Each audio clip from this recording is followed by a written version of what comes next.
Hello everyone, स्वागत है आप सबका हमारे YouTube channel English classes bye Rohit sir. विद्यार्थियों, आज मैं आप लोगों के लिए टेंस का पार्ट 2 लेकर आया हूं। इसके पहले पार्ट 1 पढ़ा दिया हूं आप लोगों को। तो आप अगर मेरे चैनल पे नए हों या मेरे वीडियो पहली बार देख रहे हो तो मैं आपसे यही कहूँगा कि टेंस को जो है शुरू से समझना चाहिए ताकि ढंग से समझ में आए। तो पार्ट 1 आप ज़रूर देख लेंगे। तो चलिए, आज मैं लेकर आया हूँ टेंस का जो मैंने पढ़ाया था इसके पहले वाले वीडियो में, सिंपल प्रेजेंट टेंस का अफर्मेटिव। तो आज मैं लेकर आया हूँ इसका निगेटिव। निगेटिव मीन्स क्या होता है? नकारात्मक। तो आपको रिमाइंड करा दूं एक बार फिर से इसका पहचान, ताकि आपके दिमाग में रहे। इसका पहचान क्या होता है सिंपल प्रेजेंट टेंस का कि जिस हिंदी वाक्य के क्रिया के अंत में ता है, ती है, ते हैं इत्यादि रहे। जिस हिंदी वाक्य क्रिया के अंत में ता है, ती है, ते हैं इत्यादि रहे उसे सिंपल प्रेजेंट टेंस कहते हैं। क्या कहते हैं? सिंपल प्रेजेंट टेंस कहते हैं। तो ये हम लोग पहले वीडियो में पढ़ चुके हैं, पहले वीडियो लेक्चर में मैं इसको एक्सप्लेन कर चुका हूँ। तो निगेटिव की बात करें तो सबसे पहले हमारा आता है स्ट्रक्चर। क्या आता है? स्ट्रक्चर। यह बहुत इंपॉर्टेंट है।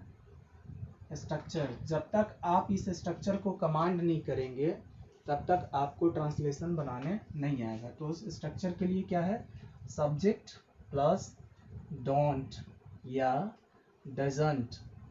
एक्चुअली विद्यार्थियों, ये डोंट जो है, डोंट और डजंट जो है, ये क्या है आप सोच रहे होंगे। तो ये डू प्लस नॉट का शॉर्ट फॉर्म है।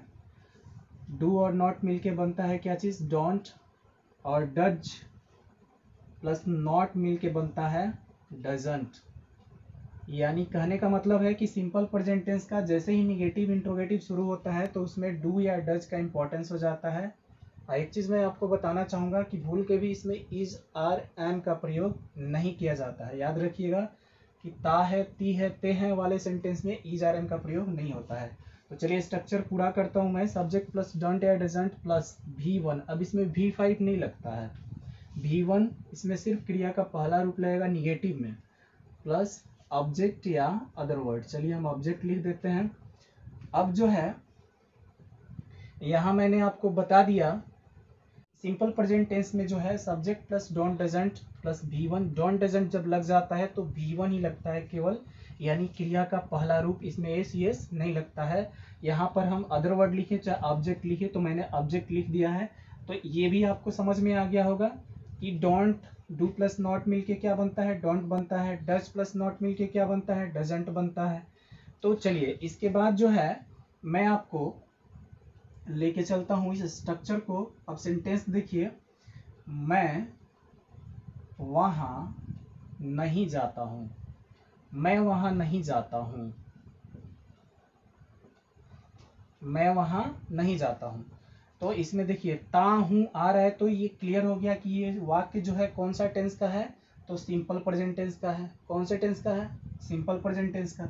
स्ट्रक्चर क्या होता है बनाने का नियम? तो subject plus don't doesn't plus V1 plus object. अब आपको कुछ नहीं करना है, बस इस स्ट्रक्चर को समझ के इसको जो है सेटिंग कर देना है अंग्रेजी।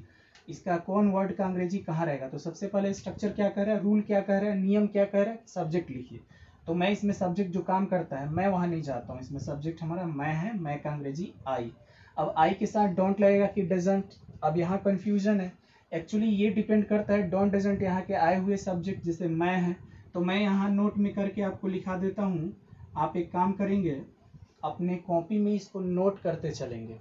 कॉपी और पेन ले लीजिए, इसको नोट करते चलिए। तो मैं नोट में करके लिखा रहा हूँ कि जहाँ पर सब्जेक्ट आई, यू, वी, दे तथा प्लूरल हो, तथा प्लूरल सब्जेक्ट हो, तो हम यहाँ इसके साथ क्या यूज करते हैं? डोंट।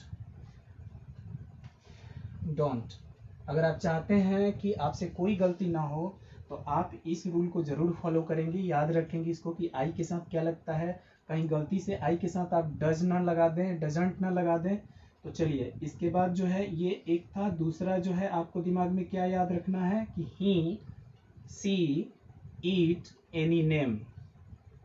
एनी नेम का मतलब हुआ किसी एक व्यक्ति का नाम, कोई नाम। एनी नेम सिंगुलर होना चाहिए। एनी नेम तथा सिंगुलर सब्जेक्ट के साथ हम यूज करते हैं डजंट। क्या यूज करते हैं? डजंट। तो आप क्या करेंगे? आई यू वी दे, इसके साथ क्या लगता है? Don't. He see it any name, इसके साथ क्या लगता है? डजंट। तो इसको पहले दिमाग में सेट कर लीजिए। अगर आप चाहते हैं कि आपसे कोई भी गलती ना हो तो उसके लिए जो है इसको एकदम दिमाग में सेट करना होगा। तो देखिए आई है, अब आई के बाद स्ट्रक्चर कह रहा है कि डोंट या डजंट लिखने के लिए, तो आई के साथ जो है हम क्या यूज करेंगे? डोंट। क्यों हमने यूज किया? तो यहाँ रूल में कह रहा है कि आई के साथ क्या लगता है? डोंट लगता है। गलती से डजंट लगा देंगे, गलत हो जाएगा। तो आई डोंट, उसके बाद जो है V1 है, तो वर्ब इसमें क्या है? जाना, तो गो। ऑब्जेक्ट क्या है या अदर वर्ड क्या है? वहाँ, तो वहाँ का अंग्रेजी हम बाद में वर्ब के बाद में लिख दिए। तो ये बन गया हमारा translation, I don't go there. I don't go there. तो इस तरह से जो है हम स्ट्रक्चर की मदद से और इस रूल की मदद से हम सिंपल प्रेजेंट टेंस के निगेटिव सेंटेंस का ट्रांसलेशन बनाते हैं। तो चलिए स्ट्रक्चर तो यही रहेगा। आइए आपको थोड़ा और समझा देते हैं ताकि आपको कंप्लीटली समझ में आ जाए। तो चलिए उदाहरण को हम देखते हैं इस स्ट्रक्चर के माध्यम से। तो चलिए आपको मैं ले चलता हूँ स्ट्रक्चर पे। स्ट्रक्चर जो है आप अपने नोटबुक में उतार लेंगे, सब्जेक्ट प्लस डोंट या doesn't plus V1 plus other word. अब कुछ उदाहरण के साथ जो है इसको समझने का प्रयास करते हैं। जैसे वह मछली नहीं खाता है। वह मछली नहीं खाता है।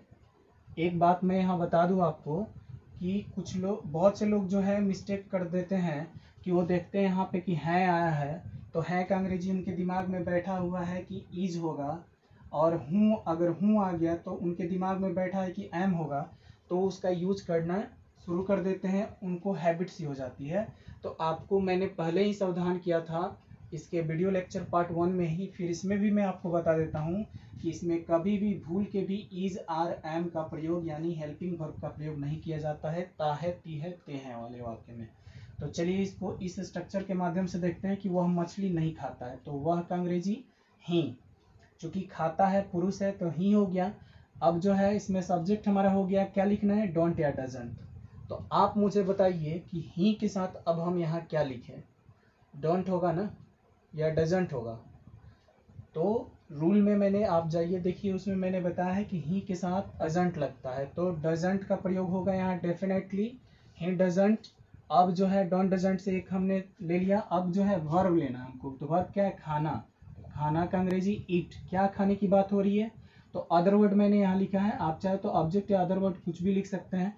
तो यहाँ मछली है, ऑब्जेक्ट या अदर वर्ड हमारा क्या है? मछली है, तो यहाँ मछली का अंग्रेजी हम लिख देंगे फिश। तो he doesn't eat fish. He doesn't eat fish, वो मछली नहीं खाता है। आइए दूसरा वाक्य देखते हैं। वे लोग क्रिकेट नहीं खेलते हैं। वे लोग क्रिकेट नहीं खेलते हैं। चलिए आप बनाने का प्रयास कीजिए। सबसे पहले सब्जेक्ट, काम करने वाले को सब्जेक्ट कहते हैं। काम कौन कर रहा है? वे लोग। तो वे लोग का अंग्रेजी दे। एक काम तो हमारा हो गया, सब्जेक्ट हो गया। अब हम स्ट्रक्चर को फॉलो करेंगे। जितना भी हम ट्रांसलेशन बनाएंगे सब बेस्ड होना चाहिए स्ट्रक्चर पे आधारित होना चाहिए। तो दे हो गया। अब दे के साथ हम डजंट लगाएं या डोंट, क्या लगाएं बोलिए आप? डेफिनेटली मैं रूल में मैंने बताया है, दे प्लूरल है तो इसके साथ क्या लगेगा? डोंट। They don't. अब जो है हमें क्या लिखना है बताइए? वर्ब। हमारा स्ट्रक्चर कह रहा है डोंट डजंट के बाद वर्ब। जब भी कोई दिक्कत हो स्ट्रक्चर का हेल्प लेंगे, इसको सही से बनाएंगे। दे डोंट वर्ब, खेलना है, जिसमें ता है, ती है, ते हैं लगा है वही वर्ब है, तो खेलते हैं यानी खेलना वर्ब है, तो खेलना का प्ले। क्या खेलने की बात हो रही है? क्रिकेट। तो क्रिकेट का अंग्रेजी हम लिख देंगे CRICKET, क्रिकेट। तो दे डोंट प्ले क्रिकेट। अब इसके बाद देखिए, वह नहीं पढ़ता है। वह नहीं पढ़ता है। क्या पढ़ता है इसका जिक्र नहीं है, इसमें ऑब्जेक्ट या अदर वर्ड नहीं है, इसमें बस है वह सब्जेक्ट और नहीं पढ़ता है, यानी सब्जेक्ट और वर्ब है, निगेटिव है, लेकिन इसमें ऑब्जेक्ट या अदर वर्ड नहीं है। तो इसको हम बनाएंगे सबसे पहले सब्जेक्ट ही, उसके बाद डोंट या डजंट। तो बोलिए क्या लिखे, डजंट लिख देते हैं, डजंट ही होगा, ही डजंट। अब पढ़ना का अंग्रेजी क्या होगा, रीड। ऑब्जेक्ट या अदर वर्ड नहीं है तो छोड़ देंगे, फुल स्टॉप दे देंगे, वह नहीं पढ़ता है। तुम लोग सुबह में नहीं टहलते हो, तुम लोग सुबह में नहीं टहलते हो। हमारा अगला सेंटेंस है, इसको समझेंगे।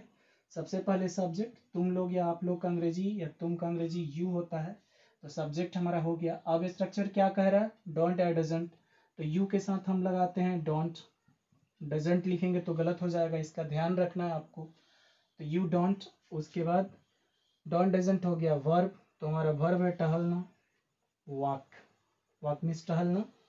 अब उसके बाद अदर वर्ड, तो जो बच गया, क्या बचा, तुम लोग का हो गया, डोंट हो गया नहीं के लिए, वॉक हो गया, बचा सुबह में, तो सुबह में का अंग्रेजी in morning, in the morning. तो सुबह में का अंग्रेजी इन द मॉर्निंग, तो you don't walk in the morning, तुम लोग सुबह में नहीं टहलते हो। तो इस तरह से जो है हम इस सेंटेंस का ट्रांसलेशन बनाएंगे और सिंपल प्रेजेंट टेंस का निगेटिव जो है इस स्ट्रक्चर को इस तरह से यूज करेंगे। तो आई होप आप लोग समझ पा रहे होंगे। तो चलिए मैं इसके आधार पर आप लोगों को कुछ होमवर्क देता हूँ। सबसे पहले जो है वह गीत नहीं गाता है, उसके बाद है वे लोग झूठ नहीं बोलते हैं, नेहा मंदिर नहीं जाती है, राहुल फिल्म नहीं देखता है, सुनीता खाना नहीं बनाती है, हम लोग सिगरेट नहीं पीते हैं, सोनू और मुकेश चाय नहीं पीते हैं, मेरी माँ बाजार नहीं जाती है, वह कठिन परिश्रम नहीं करता है, मैं किसी को गाली नहीं देता हूँ। तो ये आपको होमवर्क मैं दे दिया हूँ यहाँ पर। अब इसमें जो वर्ड का अगर आपको आप में से किसी को भी कोई प्रॉब्लम होता है तो इधर वर्ड मीनिंग भी मैंने लिख दिया है। जैसे गीत गाना का sing a song, tell a lie, temple मिस मंदिर, वॉच मूवी, फिल्म देखना, कुक फूड खाना बनाना, स्मोक सिगरेट सिगरेट पीना, यहाँ सिगरेट पीना में ड्रिंक नहीं लगता है।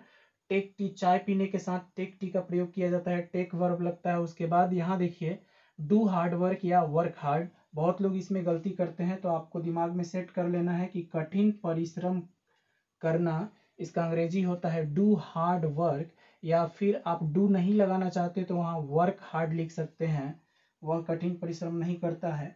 मैं किसी को गाली नहीं देता हूँ, तो यहाँ पर गाली देने का अंग्रेजी मैंने लिख दिया है एब्यूज, और एब्यूज मीन्स गाली देना। और किसी को के लिए जो है एनीबडी होता है, किसी को या कोई भी या कोई, अगर आप इसके लिए जो है एनीवन या एनीबडी का प्रयोग करते हैं, तो मैंने यहाँ पर एनीबडी लिख दिया है किसी को। तो आप जो है इसको, इस होमवर्क को बनाएंगे और सीखेंगे। अगर आपको कोई दिक्कत होता है तो आप मुझे कमेंट करके बता सकते हैं।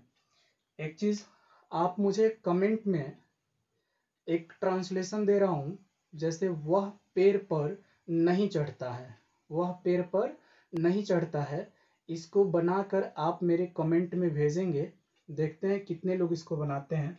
तो आप इसको बनाएंगे और सीखेंगे। फिर मिलते हैं आपसे नेक्स्ट वीडियो में, तब तक के लिए thanks, goodbye, take care.